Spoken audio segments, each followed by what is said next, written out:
आज की इस क्लास में मैं आदिकाल के नामकरण की समस्या के संदर्भ में चर्चा करूँगा।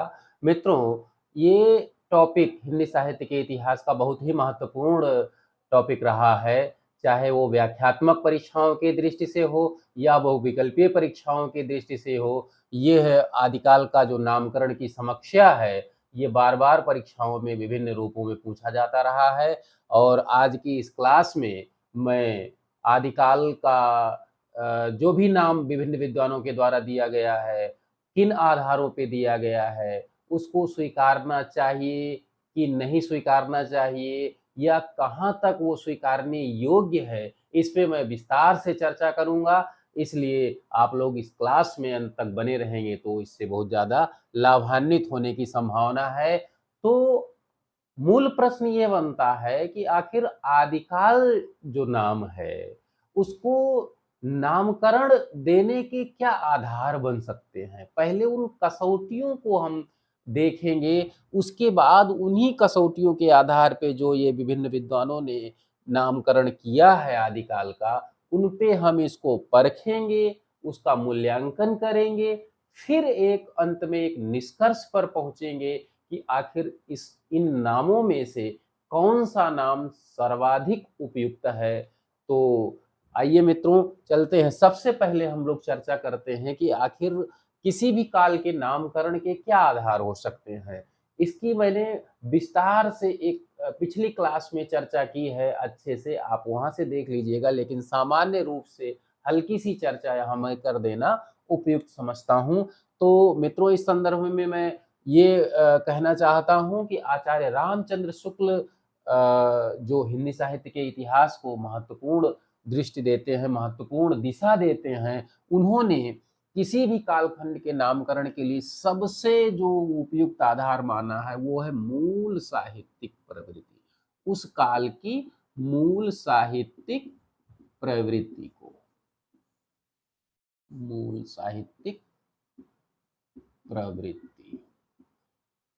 जो भी कालखंड है, उसका नाम के लिए, उसके नामकरण के लिए वाजिब उस काल की मूल साहित्यिक प्रवृत्ति का विश्लेषण कर देना आवश्यक है और उसके आधार पे उसका नामकरण किया जाए।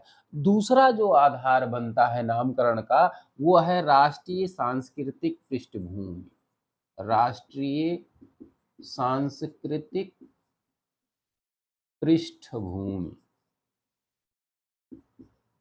इसमें इसके अंतर्गत ऐसी घटना को शामिल किया जाता है कि जो जो घटना व्यापक रूप से समाज को भी उस समय के और साहित्य को भी गहराई से प्रभावित की होती है, उस घटना को केंद्र में रखते हुए उसके आधार पर उस कालखंड का नामकरण किया जाता है। जैसे हिंदी साहित्य के इतिहास में आप देखेंगे तो भक्ति काल और आधुनिक काल ऐसा ही नामकरण है, वो राष्ट्रीय सांस्कृतिक पृष्ठभूमि के आधार पर उसका नामकरण किया गया है। तीसरा एक आधार बनता है निर्विशेष, निर्विशेष कालवाचक नाम। निर्विशेष कालवाचक, कई बार ये देखा गया है मित्रों कि किसी कालखंड में कोई एक प्रवृत्ति मूल नहीं रहती है, उसमें कई प्रवृत्तियों का समाहार होता है, कई तरह की प्रवृत्तियां उसमें जन्म लेती हैं और उनका भी उद्भव होता है, विकास होता है, होता दिखता है। तो ऐसे में किसी एक मूल साहित्यिक प्रवृत्ति को केंद्र में रखते हुए हम नामकरण नहीं कर सकते हैं। तो इस तरह की जहाँ समस्या हो जिस कालखंड में, वहाँ पे कोई निर्विशेष कालवाचक नाम रखा जाता है। इसमें आप आदिकाल का नाम ले सकते हैं, जहाँ पे विभिन्न प्रकार की प्रवृत्तियां प्रमुख रूप से जन्म ले रही थी, तो उसके आधार पे इसका नामकरण किया गया। ये कसौटियां हैं। अब इन कसौटियों के आधार पे हम लोग इन नामकरणों का मूल्यांकन करेंगे कि ये नामकरण जो विभिन्न विद्वानों के द्वारा दिए गए हैं, कहाँ तक उपयुक्त हैं, इनको कहाँ तक माना जाना चाहिए, इस पे हम अच्छे से चर्चा करेंगे। तो सबसे पहले मित्रों मैं चर्चा करूंगा जॉर्ज ग्रियर्सन, चूंकि इन्होंने सबसे पहले हिंदी साहित्य के इतिहास का काल विभाजन और नामकरण का प्रयास किया, इन्होंने नाम दिया चारण काल। आदिकाल का जो समय नामकरण इन्होंने किया वो चारण काल कहा। मित्रों, चारण जो होती थी उस समय एक जाति हुआ करती थी जो विभिन्न राजाओं एवं उनके पूर्वजों के शौर्य, पराक्रम, युद्ध, उनके यश, कीर्ति का गुणगान किया करती थी। वो एक जाति हुआ करती थी। इनको बंदीजन भी कहते थे, भाट भी कहा जाता था। तो इस आधार पे जो साहित्य था उसमें वीर गाथात्मक प्रवृत्तियां, राजा छोटे छोटे हुआ करते थे, वो आपस में विभिन्न प्रकार की लड़ाइयां, चाहे साम्राज्य विस्तार को लेकर के हो या स्त्रियों को लेकर के बार बार वहां पे लड़ाइयां लड़ी गई हैं। तो इस दृष्टिकोण से वो जो चारण हुआ करते थे, चारण मूल रूप से उस काल के जो राजा थे उनके जो शौर्य गाथाएं थे, उनके पराक्रम थे, उनका वर्णन किया करते थे। किंतु ये चारण जो काल नाम है जारगिरसन के द्वारा दिया गया आदिकाल का, वो एक वर्ग विशेष को ध्यान में रख के दिया गया नाम है, ना कि उस काल की मूल प्रवृत्ति का बोधक है। इस दृष्टि से ये नामकरण उपयुक्त नहीं है, इसको विद्वानों ने स्वीकार नहीं किया है। अगला जो नामकरण का प्रयास किया था आदिकाल का और यह हिंदी साहित्य के इतिहास का विभिन्न कालखंडों का, उसमें मिश्र बंधुओं ने आदिकाल को प्रारंभिक काल नाम दिया। प्रारंभिक काल नाम से शुरुआत का तो बोध होता है, किंतु आदिकाल की किसी प्रवृत्ति यानी उस काल की प्रवृत्ति का बोध इस नाम से नहीं होता है। तो ये नाम भी बेहद सामान्य नाम है, बेहद साधारण नाम है कि जो उस काल की ना तो किसी मूल साहित्यिक प्रवृत्ति का बोध हो रहा है, न राष्ट्रीय सांस्कृतिक किसी चेतना का बोध हो रहा है, इसलिए ये नाम भी उस काल के लिए उपयुक्त नहीं है। मित्रों, ये जो दो नाम है ये मूल विवाद इसी पे है और मूल निष्कर्ष यहीं से निकल सकता है। इसको हम लोग बाद में चर्चा करेंगे, पहले इन नामों पे चर्चा कर लेते हैं। तो अगला जो नामकरण किया उसमें संधिकाल एवं चारण काल राम कुमार वर्मा जी ने किया।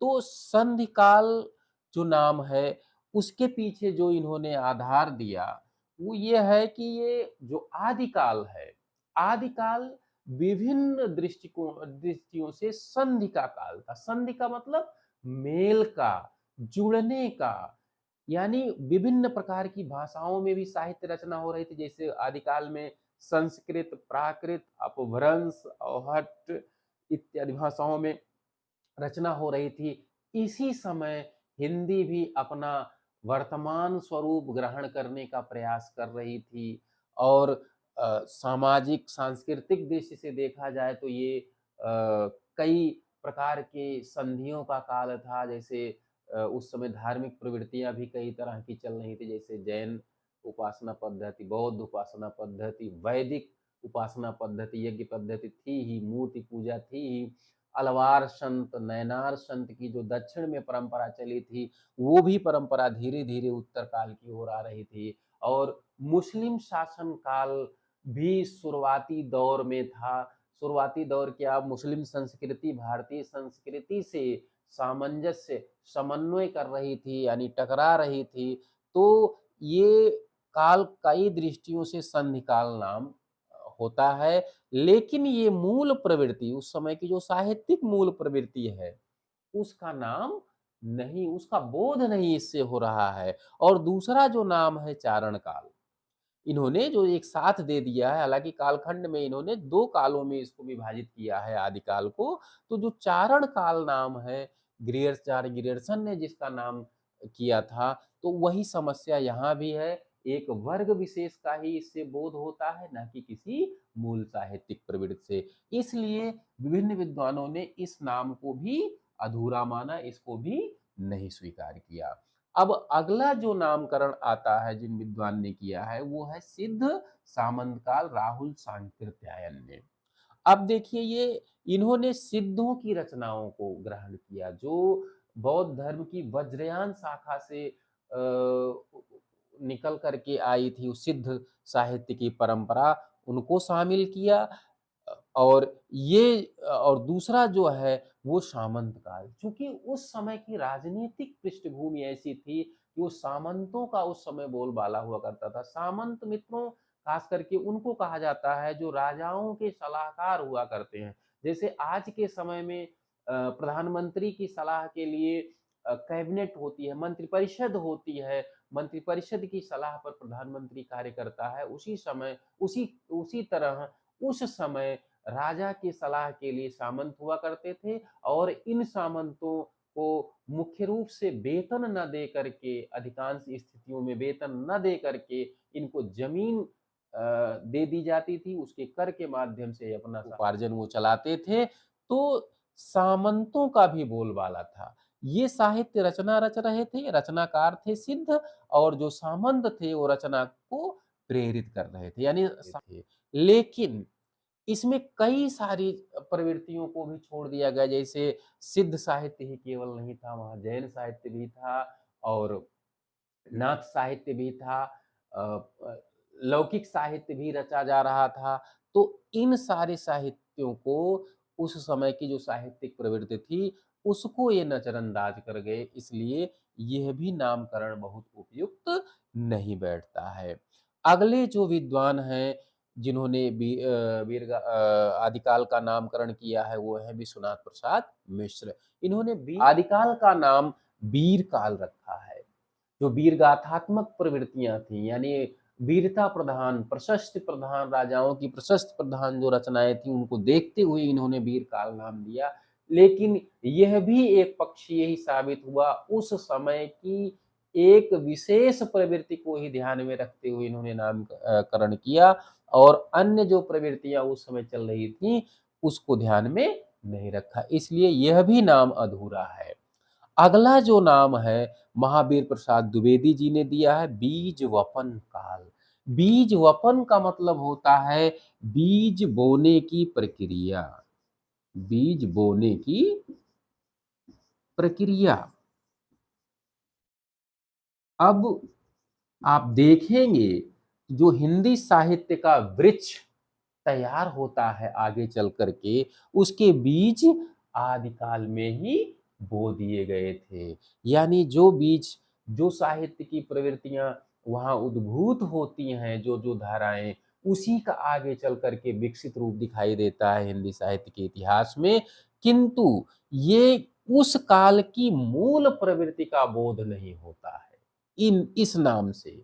उस काल की जो संपूर्ण प्रवृत्तियां हैं उसका बोध नहीं हो रहा है। इस आधार पे इसको भी बहुत उपयुक्त नहीं माना जा सकता है। अब अगला जो काल है जो नामकरण किया है, बच्चन सिंह जी ने आदिकाल का नामकरण किया है। इन्होंने कहा है अपभ्रंश काल जातीय साहित्य। अपभ्रंश काल, उस समय अपभ्रंश भाषा में रचनाओं की अधिकता को देखते हुए इन्होंने अपभ्रंश काल कह दिया।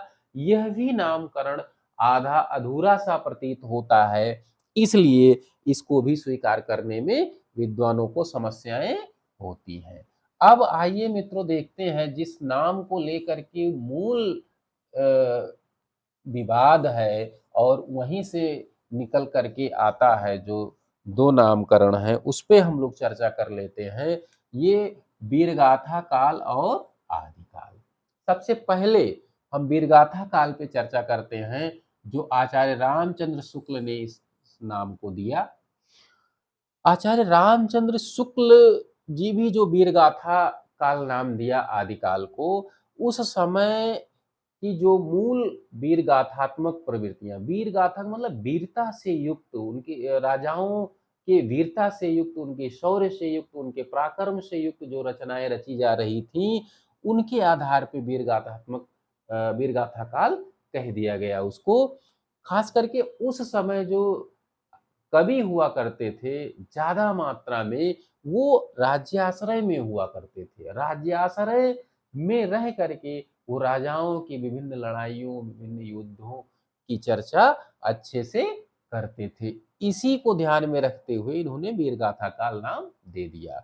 और वीरगाथा काल नाम देने के पीछे जिन ग्रंथों को इन्होंने आधार बनाया वो 12 ग्रंथ हैं, वीरगाथात्मक ग्रंथ हैं। उन ग्रंथों का नाम है विजयपाल रासो, हम्मीर रासो, कीर्तिलता, कीर्ति पताका, खुमान रासो, पृथ्वीराज रासो, परमाल रासो, जयचंद प्रकाश, जयमयंक जस चंद्रिका इत्यादि 12 ग्रंथों का नाम इन्होंने रखा लिया है। और उसी आधार पे 12 ग्रंथों के विश्लेषण के आधार पे ही उन्हीं को आधार बना करके इस काल का नामकरण वीरगाथा काल कर दिया। लेकिन मित्रों उन 12 ग्रंथों के नाम पे जो ये नामकरण किया, उनमें समस्या ये है कि उसमें कई ग्रंथ उपलब्ध ही नहीं है आज तक भी, जैसे जयमयंक जस चंद्रिका, जयचंद प्रकाश, हम्मीर रासो, ये ग्रंथ आज भी उपलब्ध नहीं है।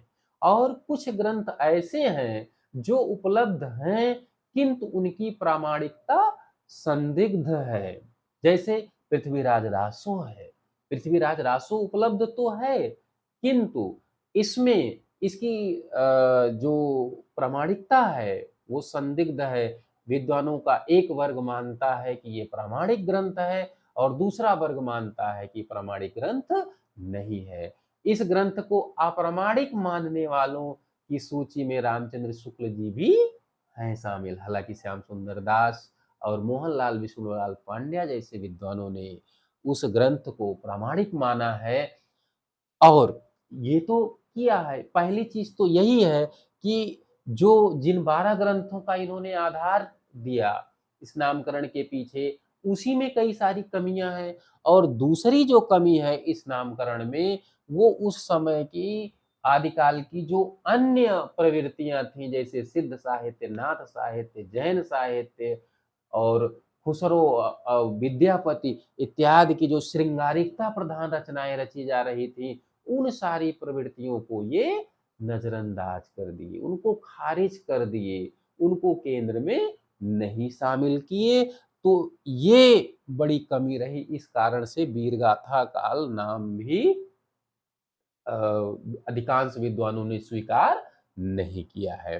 अब अगला जो नामकरण आता है, हजारी प्रसाद द्विवेदी जी ने जो नाम दिया है वो है आदिकाल। आदिकाल नाम को अधिकांश विद्वानों ने लगभग सर्वसम्मति ही कह लीजिए आदिकाल नाम पे है। और वो किस कारण से है उसका कारण भी है उपयुक्त, क्योंकि आदिकाल में कई तरह की साहित्यिक प्रवृत्तियां दृष्टिगोचर होती हैं और ये विभिन्न दृष्टियों से संक्रमण का युग था।